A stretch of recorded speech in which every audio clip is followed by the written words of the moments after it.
Let's plan our wizard using the work process.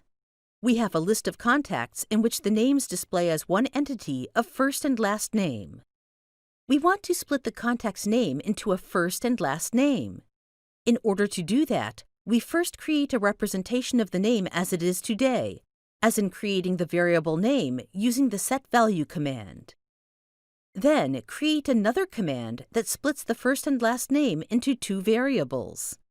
Finally, we will run the wizard and add a showMessage command to see the results. We start by adding a setValue command. We name the variable name and set its value to John Doe. Then we add a split command. We set it to split the value of the variable name using the space key as the delimiter. The value of the variable name will be split into two variables that we specify as first name and last name. We can add the showMessage command to see the results of our wizard. Use the $sign to select an existing variable in the open fields. Click Do It to run the wizard.